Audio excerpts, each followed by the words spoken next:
বিষ্ণুপুর মেলা। বিষ্ণুপুর মেলা শুধুমাত্র একটা মেলা নয়, এটা পুরো বিষ্ণুপুরবাসীর কাছে একটা ইমোশন। বিষ্ণুপুর তথা পাশাপাশি যত গ্রাম, যত পাড়া বা শহর আছে নিকটবর্তী, সকলে অপেক্ষা করে থাকে এই 23 থেকে 29 ডিসেম্বর পর্যন্ত বিষ্ণুপুর মেলার জন্য।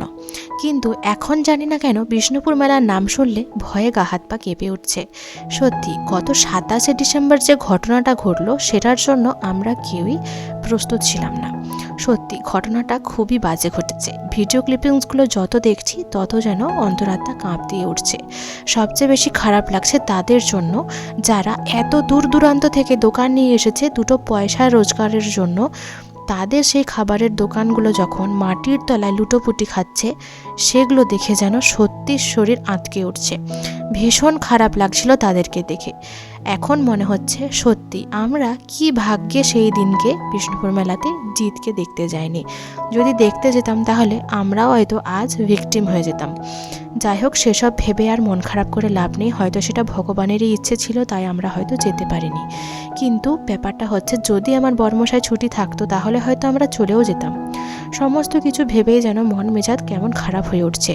ঘরে বসে বসে ভিডিওগুলো দেখছি ঠিকই, কিন্তু ভিতর থেকে কেন জানি না একটা খারাপ লাগা তৈরি হচ্ছে। এমনটা না হলেও পারতো। 38তম বিষ্ণুপুর মেলা হচ্ছে ঠিকই, কিন্তু 38 বছরে একটা বারও শুনিনি, যদিও আমার বয়স এখন 21 বছর, তো আমি একটা বছরও শুনিনি বিষ্ণুপুর মেলায় গণ্ডগোল হয়েছে, এই চরম পর্যায়ে এত কিছু হয়েছে। কিন্তু জানি না কেন এই বছর হঠাৎ এরকম চরম বিশৃঙ্খলা সৃষ্টি হচ্ছে।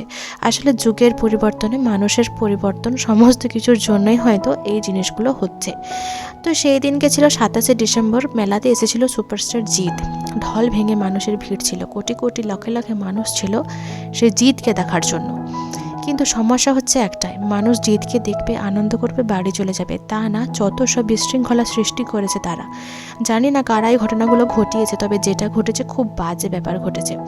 সুতরাং বিষ্ণুপুর মেলার এই ভিডিওটা আমি এডিট করতে করতে মনে মনে ভাবছি, ভাগ্যিস আমরা 27 তারিখে মেলা যাওয়ার কোনো প্ল্যান রাখিনি। রাখলে যে কি হতো জানি না। আমরা মেলা দেখতে গিয়েছিলাম 24 ডিসেম্বর। আমার বর্মশায়ের ছুটি শেষ হয়ে গিয়েছিল গত 26 ডিসেম্বর। 25 তারিখটা ক্রিসমাস ছিল, প্লাস বৃহস্পতিবার লক্ষ্মী পুজো ছিল। সেই কারণে আমরা মেলা দেখতে যাওয়ার কোনো প্ল্যান সেদিনে রাখিনি। আমরা মেলাটা দেখেছিলাম বুধবার দিনে, মানে 24 ডিসেম্বর। তো মেলা তোমরা দেখতেই পারছো, বেশি একটা ভিড় ছিল না। মানে আমরা গিয়েছিলাম মোটামুটি ওই 5:30 নাগাদ। 5:30 নাগাদ সেই সন্ধে সন্ধে হচ্ছে, আর সে সময় আমরা মেলাতলায় পৌঁছই। চারিদিক ঘোরাঘুরি করে খাওয়া দাওয়া করে বাড়ি আসতে আসতে প্রায় আমাদের 9টা বেজে যায়। এমনটা না যে সকাল সকাল গেছি বলে কোনো আনন্দ উপভোগ করতে পারিনি, যথেষ্ট আনন্দ উপভোগ করেছি। আসলে মেলায় আর্টিস্ট দেখা ছাড়াও না প্রচুর জিনিস আনন্দ করার জন্য থাকে, যেগুলো উপভোগ করতে হলে একটু সকাল সকাল যাওয়াটাই ভালো। কারণ এই যে দেখো, দোকানে সমস্ত জিনিসপত্র কত সুন্দরভাবে আমরা এখানে দেখতে পাচ্ছি, ফাঁকা ফাঁকা রয়েছে স্টলগুলো। কিন্তু একটু লোকারণ্য হয়ে গেলেই না এগুলোতে আর তাকানো যাবে না। তো মেলা যখন এসেছি, আমরা তো আর প্রতিদিন মেলা আসবো না, আমরা আসবো 1-2 দিনেরই মেলার খদ্দের আমরা। তো সেই হিসেবে সমস্ত দোকানদানি ভালোভাবে দেখে নেওয়াটাই হচ্ছে আমাদের মূল উদ্দেশ্য। তো সেই হিসেবে দেখতে গেলে আমরা যদি একটু সকাল সকাল না আসতাম তাহলে হয়তো আমরা মেলার এই আনন্দটা উপভোগ করতে পারতাম না। আবার অপরদিকে যারা বলো যে মেলাতে আর্টিস্ট দেখাতে সবচেয়ে বেশি আনন্দের, তাদের কাছে মেলা দেখার আনন্দটা অন্য রকমের। তবে আমার মনে হয় খুব কম মানুষই থাকে যারা আর্টিস্ট দেখতে মেলায় আসে। মেলাটাকে আনন্দ করো, মেলাটাকে উপভোগ করো, নিজেদের মতন সমস্ত নিজেদের সেলিব্রিটি মানুষদেরকে নিজেদের চোখের সামনে থেকে দেখো, এই পর্যন্ত ঠিক আছে। কিন্তু বিশৃঙ্খলা, উল্টোপাল্টা কাজকর্ম করা, দোকানদানি সব ভেঙে দেওয়া, এগুলো তো ভালো মানুষের পরিচয় না। এগুলো করা তো ঠিক না, তাই না? মানুষ আসছে কত দূর দূরান্ত থেকে, সেখানে মানুষ একটু রুচি রোজগারের জন্য এই পথ বেছে নিয়েছে। তোমরা তাদের জিনিসপত্র এভাবে নষ্ট করছো, এই জিনিসগুলো তো একদমই ঠিক না। আমি মানছি কারোর দোষ নেই এটাতে, ভিড়ের ঠেলায় মানুষের দোকানদানি এইরকম হয়ে গিয়েছিল, কিন্তু তাও তো একটু সাবধানে থাকতে হয়। যাই হোক, আমাদের মেলা দেখাটা কিন্তু প্রায় হয়ে গেছে। তোমরা দেখতেই পাচ্ছ এখানে আমরা একটা পটেটো খাবো। তো এই স্পাইরাল পটেটোর ভিডিও আমার আগের বছরে ইউটিউবে ভীষণ পরিমাণে ভাইরাল হয়েছিল। এবারও খেলাম আর ভিডিও করলাম। তো এটা আমি ছাড়বো কি ছাড়বো না ভেবে চলো ভাবলাম ছেড়েই দিই। কারণ মানুষে ভাববে হয়তো যে আমি মেলাতে গেলে হয়তো একটা খাবারই খাই। তো মেলাতে যে আমি কী খেয়েছি সমস্ত কিছুর ভিডিও ক্লিপ আমি নিইনি, তবে পিকচার আমি অ্যাড করে দিচ্ছি। এই দেখো, প্রথমে রয়েছে ভেলপুরি, তারপরে খেয়েছি গরম গরম ঘুগনি, তারপরে খেয়েছি মোমো, তারপরে খেলাম এই স্পাইরাল পটেটোটা, আর অবশেষে মোগলাই খেয়ে বাড়ি এসেছিলাম। তো তার মাঝে দেখো বাড়ি আসার পথে দেখলাম একজন মহিলা, নামটা ঠিক আমার মনে নেই, ভীষণ সুন্দর গান করছিল। তোমাদেরকে দাঁড়াও একটুখানি গানটা শোনাই। কথা হয়েছিল তবু কথা আজ সময় এসেছে শুধু তুমি এলে না, শুধু তুমি এলে না।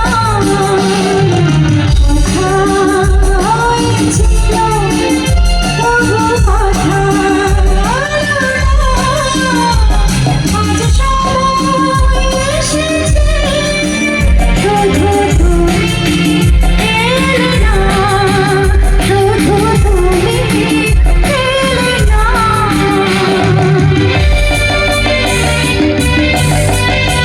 শুনলে কত সুন্দর গান করছেন ইনি। এনার নামটা আমার ঠিক মনে নেই, তবে দাঁড়িয়ে দাঁড়িয়ে দুটো গান আমি শুনলাম, বড় ভালো লাগলো এনার গান শুনতে। যাই হোক, এনার ফেসটা আমি ঠিকঠাকভাবে দেখাতে পারছি কিনা জানি না, তবে তোমরা যারা যারা 24 তারিখ একটু সকাল সকাল মেলা গিয়েছিলে তারা হয়তো এনাকে দেখেই থাকবে যদুভট্ট মঞ্চে গান করতে। তো মেলার ভিডিওটা আমি বেশি বাড়ালাম না, এই ভিডিওটাতেই আমি একটা পার্টি সমস্তটাই শেষ করলাম। তো মেলার ভিডিও কত আমি 4 বছর ধরে দিয়ে আসছি, আবারও এই বছর নতুন ইউটিউব চ্যানেলে নতুনভাবে দিলাম। তোমাদের কেমন লাগলো অবশ্যই জানিও। আর হ্যাঁ, আসল কথা তো বলতে ভুলেই গেছি, এরপর থেকে চেষ্টা করব রেগুলার ভিডিও দেওয়ার। তোমরা কিন্তু আমার সাথে থেকো, পাশে থেকো, ব্যাস এইটুকুই চাওয়া। Tata, good night.